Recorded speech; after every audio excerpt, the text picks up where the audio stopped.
आजम खान की हालत बिगड़ी, डॉक्टरों को वापस भेजा, बीजेपी विधायक भड़के। आजम खान की लगातार मुश्किलें बढ़ रही हैं और अब आजम की जेल में हालात और भी खराब होती जा रही है। आजम जेल में काफी डरे हुए हैं। जहां वो परिवार से मुलाकात नहीं कर रहे, वहीं उन्होंने डॉक्टरों को भी अपना इलाज करने से मना कर दिया।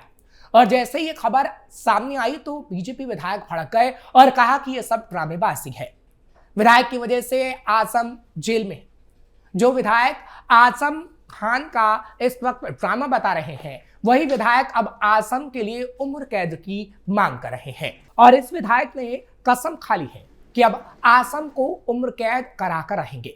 लेकिन सवाल है कि क्या वाकई ऐसा होगा, जिससे आज हम पर्दा उठाएंगे और पूरी खबर का सच आपको बताएंगे। नमस्कार, कैपिटल टीवी का खास शो पर्दाफाश देख रहे हैं आप। मैं हूं आपके साथ हर्ष भारद्वाज। बीजेपी विधायक आकाश सक्सेना ने सपा नेता आजम खान पर बड़ा हमला बोला। बीजेपी विधायक आकाश सक्सेना ने कहा कि आजम खान अपने कुकर्मों की सजा भुगत रहे हैं और अभी वो और सजा भुगतेंगे, उन्हें तो उम्र कैद होगी। दरअसल आजम खान के जेल में बंद होने और ए कैटेगरी की व्यवस्था मांगने पर आकाश सक्सेना ने बड़ा हमला बोला है। आकाश सक्सेना ने कहा कि आजम खान अपने कुकर्मों की सजा भुगत रहे हैं।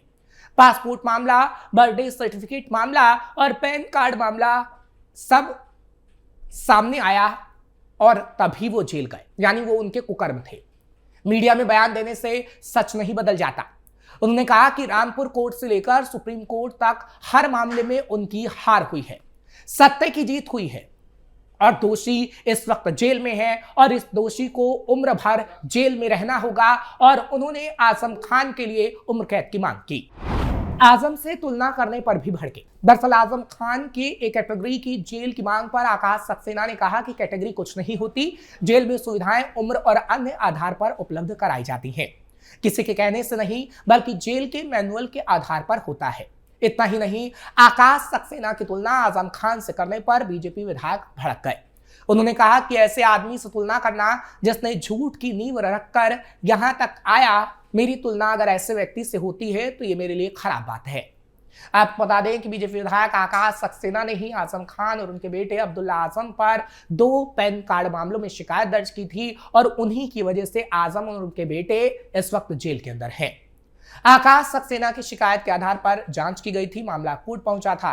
कोर्ट ने अब्दुल्ला आजम को दोषी ठहराते हुए सजा सुनाई थी। अब्दुल्ला आजम की विधायकी भी चली गई थी। वहीं आजम खान को भी 7 साल की सजा सुनाई गई। इससे पहले आजम खान जेल से बाहर जरूर आए थे और अब यही विधायक आजम को उम्र कैद कराने की तैयारी कर रहे हैं।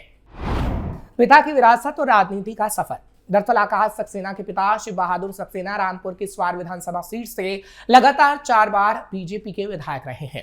वो कल्याण सिंह सरकार में मंत्री भी रहे। इसी राजनीतिक विरासत को आगे बढ़ाते हुए आकाश सक्सेना सक्रिय राजनीति में आए। साल 2017 में शिव बहादुर सक्सेना ने रामपुर शहर सीट से आजम खान के खिलाफ चुनाव लड़ा था, लेकिन हार गए। इसके बाद 2022 में आकाश सक्सेना बीजेपी प्रत्याशी बने और आजम खान के खिलाफ चुनाव लड़ा, लेकिन उन्हें करीब 55,000 वोटों से हार झेलनी पड़ी। आजम खान परिवार की बढ़ाई मुश्किलें। साल 2019 के लोकसभा चुनाव से ठीक पहले आकाश सक्सेना ने आजम खान, उनकी पत्नी तजीन फातिमा और बेटे अब्दुल्ला के खिलाफ फर्जी जन्म प्रमाण पत्र बनाने का मुकदमा दर्ज कराया। यहीं से आजम खान और उनके परिवार की समस्याएं बढ़नी शुरू हो गई। फर्जी प्रमाण पत्र मामले में हाईकोर्ट के आदेश के बाद अब्दुल्ला आजम की विधायकी चली गई। इसके बाद भड़काऊ भाषण मामले में आजम खान को 3 साल की सजा हुई और उनकी विधायकी भी समाप्त हो गई। कानूनी मैदान में आकाश सक्सेना लगातार मजबूत होते गए। वहीं उपचुनाव के दौरान आजम खान ने मैदान नहीं संभाला, लेकिन उनकी जगह उनके करीबी आसिम रजा को चुनाव लड़वाया गया। इस मुकाबले में आकाश सक्सेना ने आजम खान के गढ़ माने जाने वाले रामपुर शहर में शानदार जीत दर्ज की। यह सिर्फ चुनावी जीत नहीं थी, बल्कि आजम खान के लंबे राजनीतिक प्रभाव पर बड़ा आघात था। आकाश सक्सेना की यह सफलता क्षेत्र में उनके राजनीतिक कद को और मजबूत कर गई। फिर घिर गए Azam Khan. MP MLA court ने एक बार फिर सपा नेता आजम खान और उनके बेटे अब्दुल्ला को 7 साल की सजा सुनाई थी और फिर वो आकाश सक्सेना की वजह से जेल गए। आकाश सक्सेना ने जिस तरह कानूनी जंग को लगातार आगे बढ़ाया, उसने आजम खान और उनके परिवार को गंभीर मुश्किलों में डाला है। राजनीतिक विश्लेषकों का मानना है कि मामला रामपुर की राजनीति में बड़ा बदलाव लेकर आया है और आगे आने वाले समय में रामपुर में बीजेपी का दबदबा और बढ़ सकता है जब तक आजम खान जेल में रहेंगे। आजम कई मामलों में दोषी करार। जिससे पहले आजम पर फर्जी डॉक्यूमेंट देने, जमीन कब्जाने और हेट स्पीच के 104 केस दर्ज हुए हैं। इनमें 11 में फैसला आ चुका है, 6 मामलों में सजा हुई, 5 में बरी हो गए। 2 महीने पहले 23 सितंबर को आजम जमानत पर सीतापुर जेल से बाहर आए थे। 55 दिन तक घर वालों के साथ रहे। अब फर्जी पैन कार्ड मामले में फिर से जेल पहुंच गए हैं। आजम और उनके बेटे अब्दुल्ला रामपुर जेल की बैरक नंबर 1 में कैद है। यहाँ आजम की पहचान कैदी नंबर 425 की है। ये बैरक उनके घर से सिर्फ 200 मीटर दूर है। ये फासला सिर्फ इतना ही है कि उनके मोहल्ले की मस्जिद में नमाज होती है तो उनकी आवाज उन्हें सुनाई देती है। एक एफआईआर जिसने आजम को फिर सलाखों के पीछे पहुंचाया। 17 नवंबर को फर्जी पैन कार्ड से जुड़े 2 मामलों में आजम और अब्दुल्ला पेशी पर एमपी एमएलए कोर्ट पहुंचे थे। तब तक ये तय नहीं था कि उन्हें सजा मिल जाएगी। ये मामला दिसंबर 2019 में सामने आया था, जब बीजेपी नेता का सक्सेना ने आजम अब्दुल्ला के खिलाफ एफआईआर दर्ज करवाई थी। जैसा कि हमने आपको पहले भी बताया, 6 साल तक लगातार जांच और सुनवाई चलती रही। जज शोभित बंसल के सामने बहस शुरू हुई। सुनवाई के दौरान आकाश सक्सेना ने आरोप लगाया कि अब्दुल्ला आजम के साथ उनके पिता आजम खान भी दोषी हैं। 2017 में अखिलेश सरकार में नगर विकास मंत्री रहते हुए आजम ने रसूख के दम पर लखनऊ नगर निगम से बेटे का फर्जी बर्थ सर्टिफिकेट बनवा लिया था। उसी के आधार पर फर्जी पैन कार्ड बनवाकर अब्दुल्ला को चुनाव लड़वाया गया।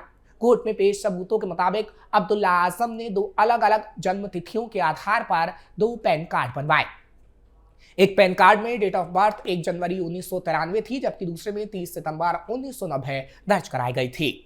ऐसे में अब्दुल्ला अपनी असली जन्मतिथि के हिसाब से 2017 के विधानसभा चुनाव में 25 साल की न्यूनतम उम्र पूरी नहीं कर रहे थे। बावजूद इसके चुनाव लड़वाने के लिए आजम ने उनका दूसरा पैन कार्ड बनवाया था। कोर्ट ने आजम और अब्दुल्ला को धोखाधड़ी और आपराधिक साजिश की धाराओं में दोषी माना। 7 साल की सजा और 50,000 रुपए का जुर्माना लगाया था। इसके बाद पुलिस ने कोर्ट रूम में ही सपा नेता और उनके बेटे को हिरासत में ले लिया था और वो जेल भेजे गए थे। अखिलेश ने नहीं दिया आजम का साथ। वही रामपुर के शाहबाद गेट पर बेकरी की दुकान चलाने वाले जाहिद हिंदुस्तानी कहते हैं कि आजम खान की उम्र 75 है। इस हिसाब से तो उनका राजनीतिक करियर अब पूरी तरीके से खत्म हो चुका है। जैसा जो करेगा वैसा भुगतेगा। सक्रिय राजनीति करना भी उनके दायरे से बाहर हो गया है। अखिलेश यादव चाहते तो आजम खान को परेशानियां न झेलनी पड़ती।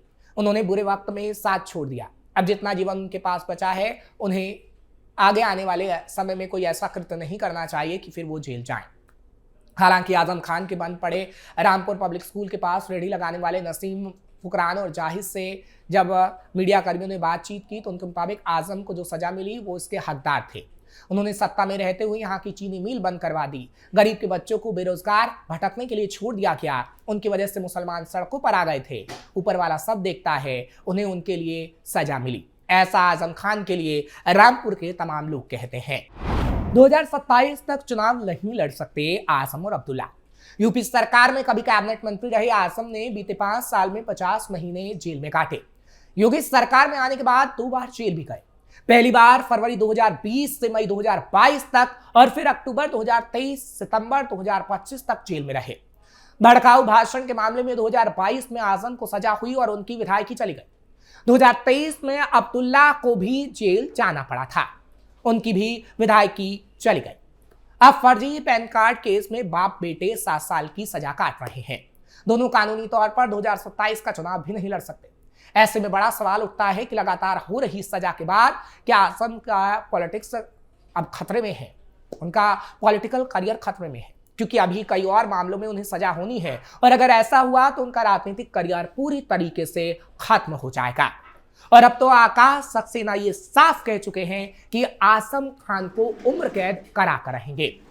ऐसे में सवाल तो उठेंगे कि क्या अब आजम का राजनीतिक करियर डूबने वाला है और क्या वो अब उम्र भर जेल में रहेंगे। फिलहाल आपको ये खबर कैसी लगी कमेंट सेक्शन में जरूर बताएं। खबर को लाइक शेयर करें। कैपिटल टीवी को सब्सक्राइब करना मत भूलिएगा।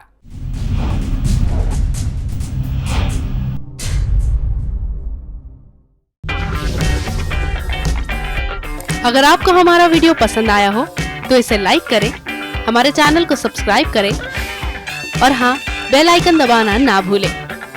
ताकि आप तक हमारे वीडियो की नोटिफिकेशन पहुंचती रहे। आप अपना सुझाव हमें कमेंट बॉक्स में दे सकते हैं। हमारे साथ जुड़ने के लिए शुक्रिया।